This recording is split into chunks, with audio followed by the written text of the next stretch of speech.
भारत की परंपरा में, पंचतंत्र में आप लोगों ने बगुला भगत जरूर सुना होगा। एक भक्त होता है, एक बगुला भगत होता है।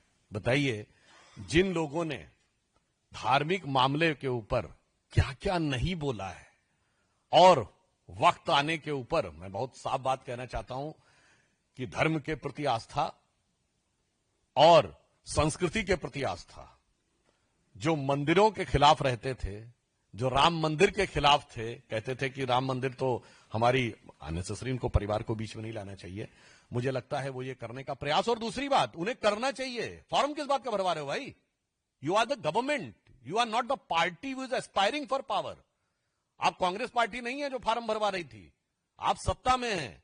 हमारी सरकार ने जो कहा वो करके दिखाया है। मैं बताना चाहता हूं, हमारी मध्य प्रदेश सरकार ने मुख्यमंत्री लाडली बहना योजना 21 मंथ से चालू है। हमारी महाराष्ट्र की सरकार में मुख्यमंत्री माझी लाडली बहन योजना 4 महीने से चल रही है।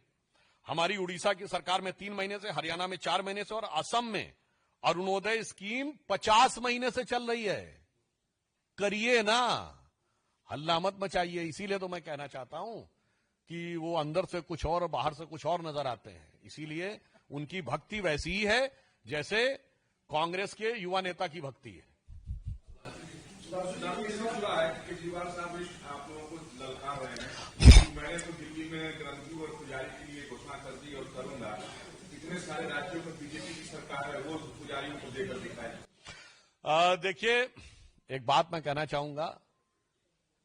पहली बात तो उन्हें करना चाहिए। दूसरा, हम ये कहना चाहेंगे, यहां पर बात सिर्फ पैसे की नहीं, बात तो सम्मान की भी है। अगर सिर्फ पैसे की बात होती तो अंग्रेजों के जमाने में भी हो जाता। बात मान सम्मान स्वाभिमान की है। यदि कोई व्यक्ति, ये वैसे ही हैं जिनके अंदर भक्ति नहीं है और पूजा की पुजारियों को देने की बात करते हैं, जैसे ये वो लोग हैं जो बगैर रोजा रखे रोजा अफ्तार करते हैं। प्रेस में बयान देके गाली दे रहे हैं, विरोध कर रहे हैं, चिल्ला रहे हैं, चीख रहे हैं। टीवी चैनल पर इनके प्रवक्ता चीख चीख के कह रहे हैं, मौलाना को तनख्वाह क्यों नहीं, मौलाना को तनख्वाह क्यों नहीं। केजरीवाल के घर के सामने प्रदर्शन कर रहे हैं, मौलाना को तनख्वाह दो, मौलाना को तनख्वाह दो। पुजारी ग्रंथी की योजना कहां से लेके आए, पैसा कहां से आएगा? अरे भाई, तुमने हरियाणा के चुनाव में घोषणा पत्र में कहा इमामों की तनख्वाह बढ़ाओगे, मौलानाओं की तनख्वाह बढ़ाओगे।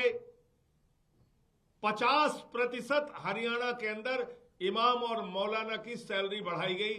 वहां लगभग 16,000 रुपए इमाम को मिलता है, हरियाणा में, बगल का राज्य है।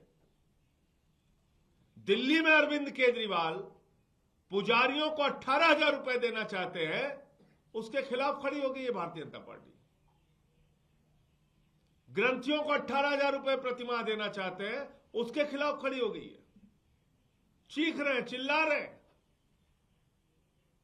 केजरीवाल जी स्वयं से जाके रजिस्ट्रेशन करा रहे हैं, हमारे नेता जाके स्वयं से रजिस्ट्रेशन करा रहे हैं। जितने पुजारी हैं दिल्ली के अंदर, जितने भी ग्रंथी हैं, उनको हम लोग 18,000 रुपए प्रतिमाह देंगे, ये हमारा वादा है, गारंटी है। और इसके विरोध में भारतीय जनता पार्टी मैदान में उतर आई है।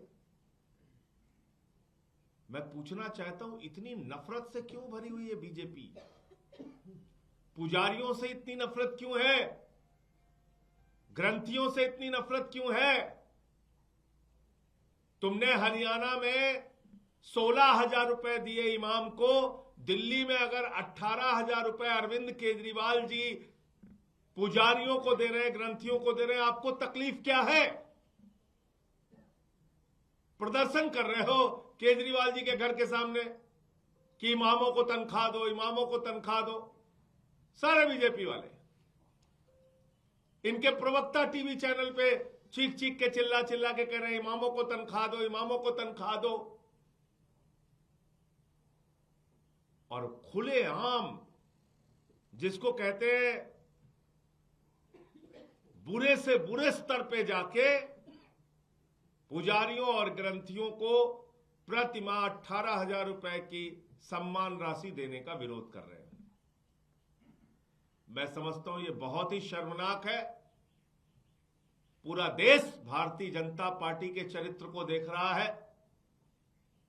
पूरा देश नफरत की राजनीति में डूबी भारतीय जनता पार्टी को देख रहा है, इनके नेताओं को देख रहा है।